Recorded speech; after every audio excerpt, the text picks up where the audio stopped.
हरे कृष्णा, राधे राधे साथियों। एक बार फिर हरी कृपा से मैं आप सबके सामने प्रस्तुत हुई हूँ अपने चैनल कृष्णा माखन चोर पर उत्पन्ना एकादशी के विषय में चर्चा करने। साथियों, मार्गशीर्ष माह के कृष्ण पक्ष की उत्पन्ना एकादशी का व्रत इस वर्ष 2 दिन यानी 8 दिसंबर 2023 दिन शुक्रवार और 9 दिसंबर 2023 दिन शनिवार को रखा जाएगा। साथियों, वैसे तो दोनों ही दिन के व्रत उत्तम है, परंतु उदया तिथि और द्वादशी तिथि मिश्रित होने के कारण 9 दिसंबर 2023 दिन शनिवार को व्रत रखना अति उत्तम है। साथियों, जैसे कि नाम से ही स्पष्ट हो रहा है, उत्पन्ना एकादशी। इस दिन एकादशी माता का प्राकट्य दिवस मनाया जाता है, यानी इस दिन एकादशी माता की उत्पत्ति भगवान श्री हरि विष्णु की शक्ति के रूप में हुई थी और उन्होंने मुर नाम के एक राक्षस का वध किया था। तब भगवान श्री हरि विष्णु ने ये उनको आशीर्वाद या वरदान दिया था कि जो कोई भी एकादशी व्रत करेगा वो सभी पापों से मुक्त होकर वैकुंठ को प्राप्त करेगा। साथियों, जो कोई भी एकादशी का व्रत अभी तक किसी कारणवश नहीं रख पाए, वो इस उत्पन्ना एकादशी से एकादशी व्रत शुरू कर सकते हैं।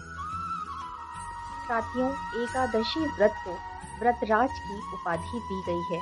साथियों, एकादशी से बड़ा पाप नाशक व्रत और कोई नहीं है, तो फलाहार या निराहार से इस एकादशी का व्रत तो अवश्य ही करें। साथियों, जो कोई भी ऐसे एकादशी का व्रत नहीं रखते, वो कम से कम इस बड़ी उत्पन्ना एकादशी का व्रत तो अपनी शारीरिक समर्थता के अनुसार अवश्य ही रखें। यदि आप फिर भी एकादशी का व्रत रखने में शारीरिक रूप से असमर्थ हैं, तो कम से कम उत्पन्ना एकादशी व्रत कथा का पठन या श्रवण तो अवश्य ही करें, क्योंकि इसका भी सहस्त्रों को दान करने जितना पुण्य फल है। तो साथियों, हर एकादशी को व्रत कथा को पढ़ या सुन जरूर लिया करें। साथियों, हम सब गृहस्थ जीवन में हैं, बहुत सारी सांसारिक जिम्मेदारियां हैं, फिर भी थोड़ा समय निकालकर ये जो महान तिथियां होती हैं वो हम जैसे गृहस्थों के लिए ही मनाई गई हैं। तो साथियों, इन तिथियों का विशेष लाभ लें।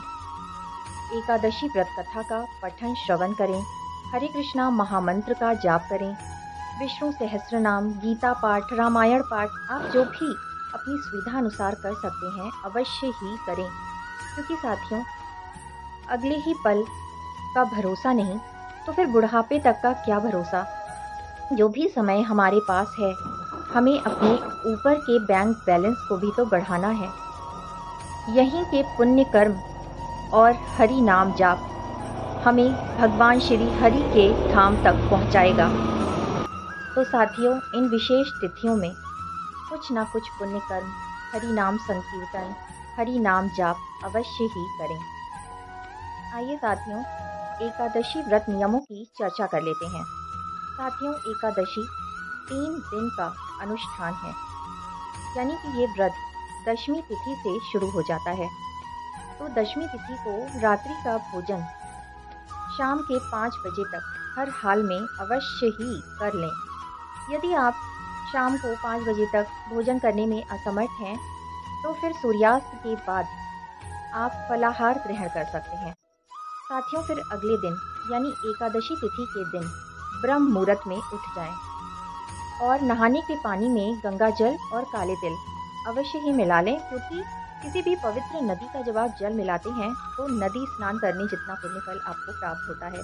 तो इन विशेष तिथियों में गंगा जल अवश्य ही मिलाएं और स्नान कर कर साफ सुथरे वस्त्र पहन लें और पूरे घर में गंगा जल के छींटे दें, जिससे पवित्र वातावरण तैयार हो जाएगा। फिर प्रेम भाव से अपने प्रभु को उठाएं और उनको पंचामृत से या फिर ताजे जल में ही गंगा जल, काले तिल आदि मिलाकर प्रभु को स्नान कराएं। फिर साथियों, प्रभु को बढ़िया वस्त्र और श्रृंगार धारण कराएं। हो सके तो प्रभु को पीले रंग की पोशाक धारण कराएं और बढ़िया सुंदर श्रृंगार करें। फिर प्रभु को धूप, दीप, तुलसी दल, फल आदि अर्पित करें और फिर उत्पन्ना एकादशी व्रत कथा का पठन या श्रवण करें। फिर कुंज बिहारी की आरती के साथ एकादशी माता की आरती भी अवश्य ही गाएं। पूरा दिन साथियों पॉजिटिव रहें, हरे कृष्णा महामंत्र का जाप करें, विष्णु सहस्त्रनाम, गीता पाठ आदि, हरि नाम संकीर्तन आदि अवश्य ही करें।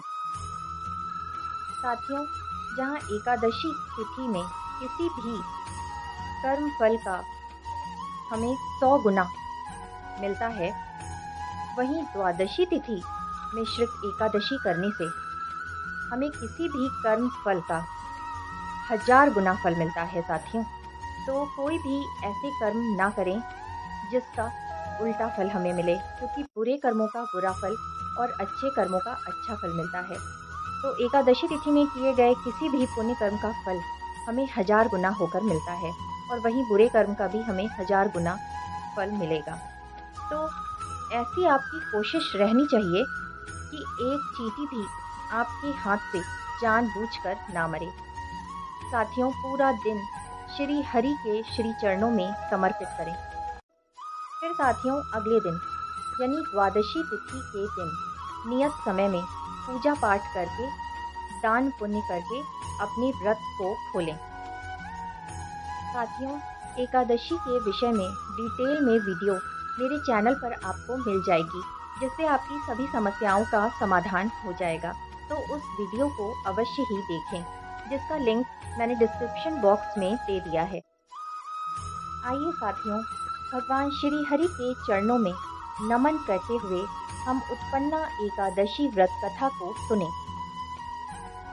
उत्पन्ना एकादशी व्रत कथा। पद्म पुराण में एकादशी के बारे में विस्तार से बताया गया है। किंवदंती है कि एक बार धर्मराज युधिष्ठिर ने भगवान श्री कृष्ण से एकादशी की कथा के बारे में जानने की इच्छा जताई। उसी समय भगवान श्री कृष्ण ने कहा, हे धर्मराज, सतयुग में मुर नामक राक्षस ने देवताओं को पराजित कर स्वर्ग पर अपना आधिपत्य जमा लिया। तीनों लोकों में हाहाकार मच गया। देवता और ऋषिगण अपनी व्यथा लेकर महादेव के पास पहुँचे।